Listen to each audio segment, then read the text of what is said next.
Hi guys. Hi Ollie. Hi. I guess we should probably start with Edinson Cavani. The club's made a statement. He's made a statement. What's your take on the situation, and have you spoken to the player? Yeah, of course we've communicated with Edinson, and he's really deeply sorry for the mistake he's made. There was no malicious intent at all. It was just an affectionate greeting to a friend of his, and but we explained to him.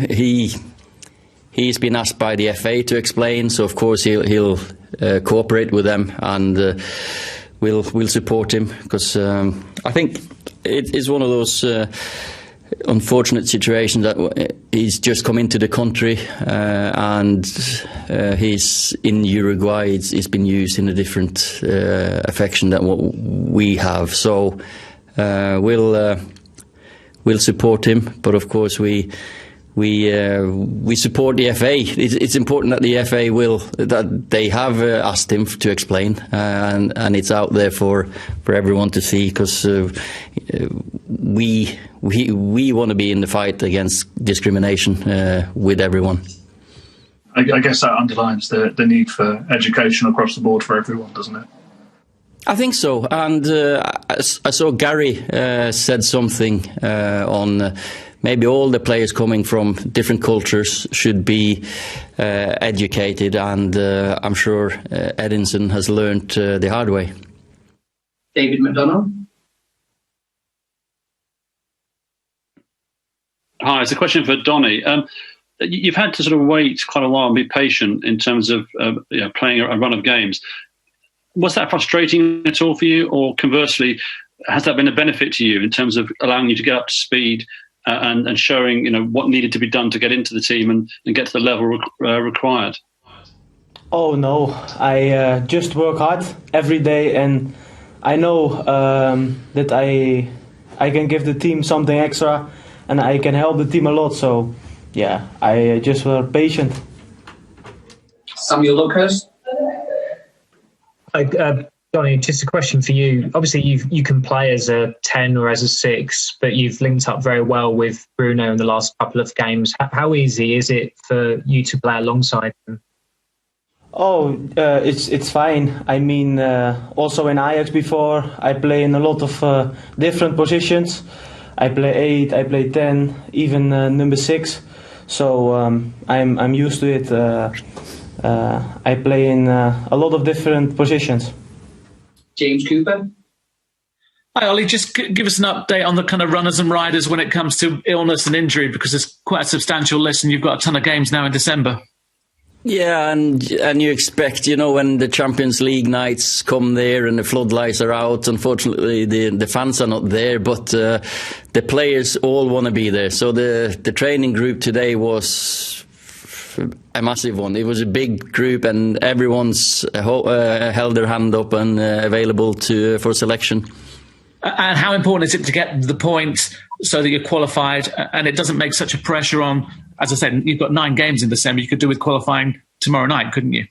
The quicker you can qualify, the better, of course. With a win, we'll win the group. So, of course, that's our intent. We want to go out there with in our style, attacking intent, defending well against a top team with some top individual players, of course. But our mindset is win this game and we won the group. Chris Wheeler. Hi Ole, just on Edinson again, just how keen is he to go and play against his old club? And are you happy that in terms of his mindset right now, he's not been affected by the events of the past few days? If I can I ask you about David De Gea's fitness too, please? Yeah, David trained well today, so he's available for selection. And Edinson, he's ready to play. Of course, it's special for him to play against PSG, his own club, where he's the top scorer, and so that'll affect him mentally. But I think, or from knowing him, I know that'll give him energy, and he'll be ready. He's so professional, experienced, so of course he'll work on his mindset today and tomorrow to be ready for the game. Which the same goes to the FA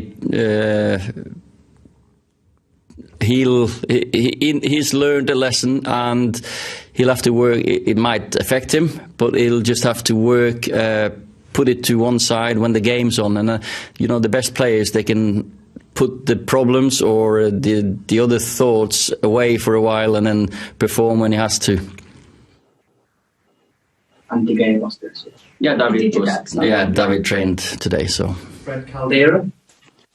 Hi, Ole, how much do you think that history and tradition plays a role in football nowadays? Well, I think you always carry the history with you, and what we sometimes look back at history. We're proud of our history.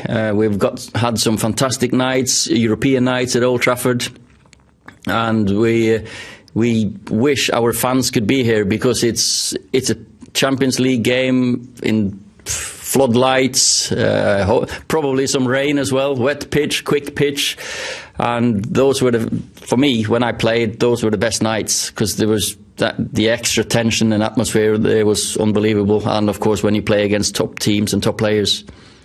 Paul Hurst.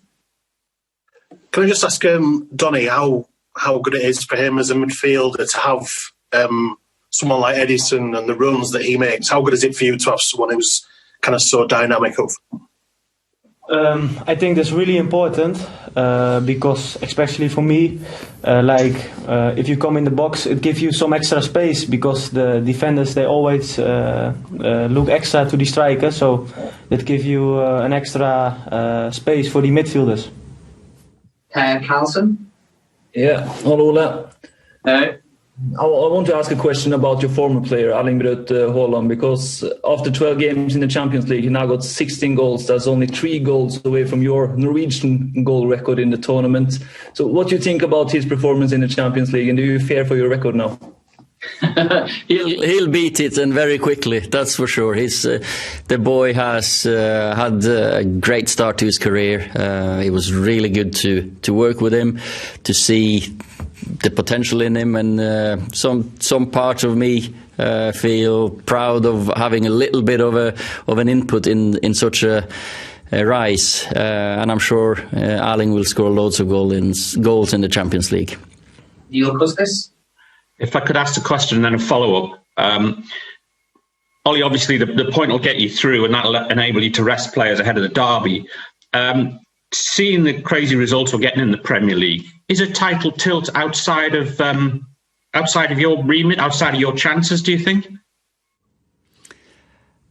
You lose the chance to win or to win the title in the first 8 or 10 games if you don't keep up with the pack that starts winning. But you don't win it in the 8 or 10 first games. We've recuperated. We've started on a little run, so we're just behind the top teams at the moment. But we want to be in and around the places when the league starts to hot up, when it get to April or May. So hopefully we can be there. Now is just a time to improve, develop, take one game at a time, and of course our mindset is now on the Champions League. And if we can go through with one game to spare, that's great. But we want to win the group. It is so long since any Man United team has contended for the title, 7 years. Is it about giving those players that belief that they can do it, just like Tottenham players might be believing it or Leicester players might be believing it? You can give players the belief. We can talk as much as we like, because I believe in these players. It's the belief in the players themselves, in their own performances, what we do day in, day out, like Donny is sitting next to me with the attitude and mindset of every day is important.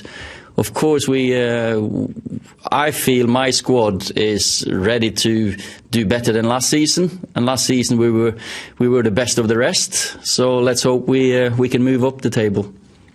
Christoph Ruiz.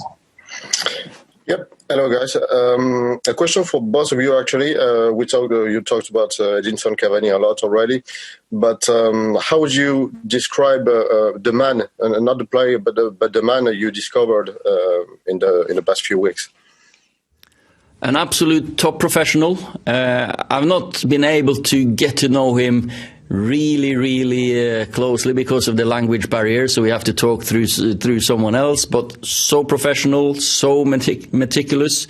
Everything he does, he does with the intention of being the best footballer he can be, and which is also, he's a very good teammate, he's a team player, and I've been impressed by his attention to detail with everything, apart from his parking, because he's parking too close to some of the players and the coaching staff sometimes. Yes, for me too.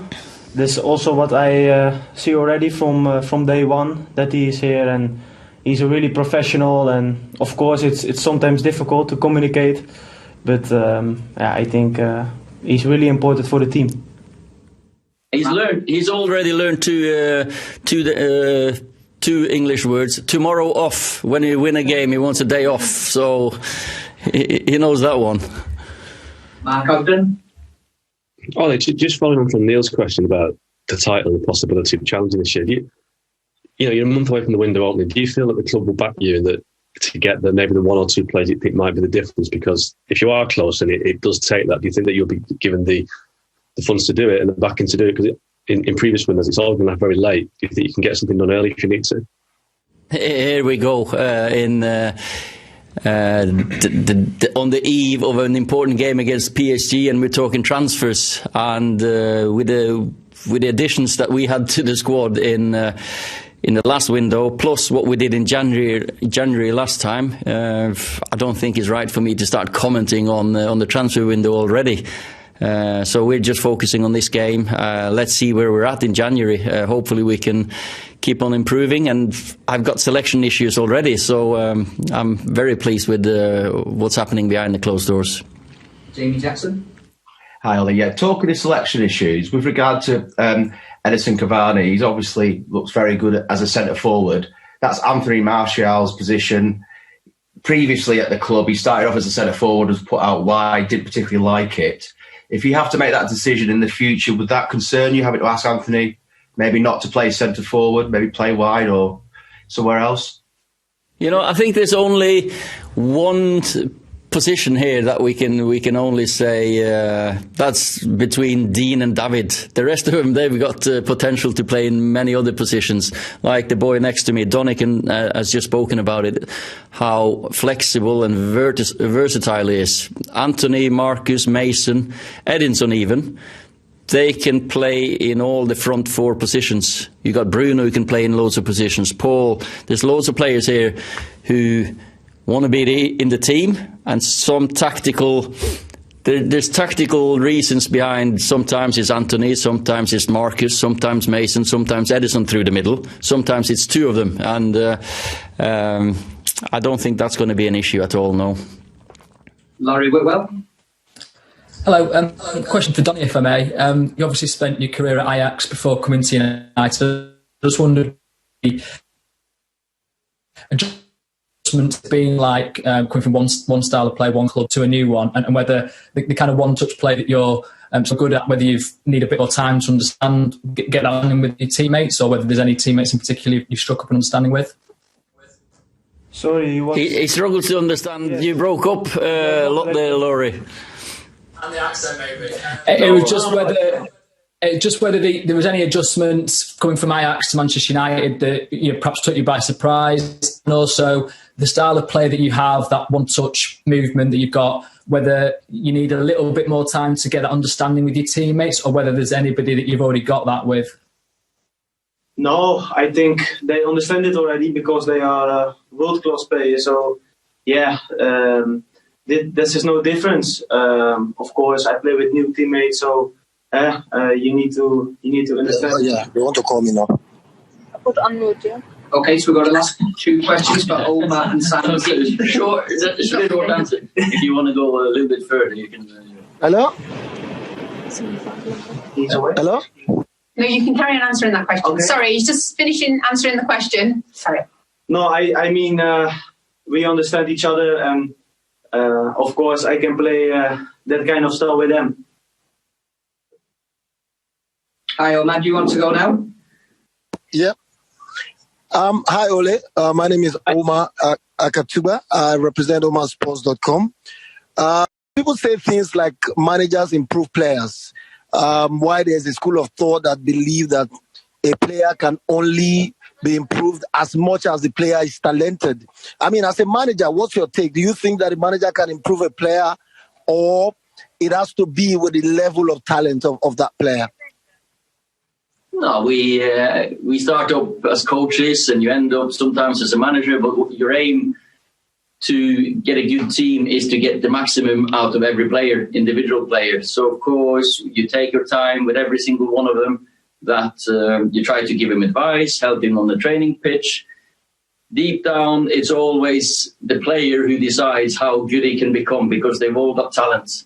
If they have the desire, determination to learn and want to learn and the humility to learn, of course, we're here. And I feel that, but also to give them a chance to develop, you have to give them a chance to play. So we can have a long discussion on individual player development, but I think I'm here to help the players, definitely. But my job is to manage the club.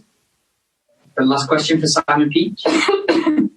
I just wanted to ask about Ederson again. Just a comment you made before you played them in the Champions League a few years ago. You said Cavani was like a Viking, like a warrior. I just wondered what you meant by that, and if that's what you're seeing, and I guess is that why you wanted him? We never give in, us Vikings. You know, we never give up. We've got the right attitude, right mentality. It's a little bit of, that was maybe not fair to Edinson, but it was a compliment, because I always look at players' mentality and the ability to play or do well, even though you don't have a perfect day, because he's got talent. I could have spoken about all his predatory instincts as a striker, his movements, but what I always saw from him was his ability to work for the team and to be a team player. And we've already seen it here with the work rate he puts down. He's at the top of the tree if you look at the running stats for strikers in the Premier League. And he's 33 years of age, so that's just says everything about his mentality.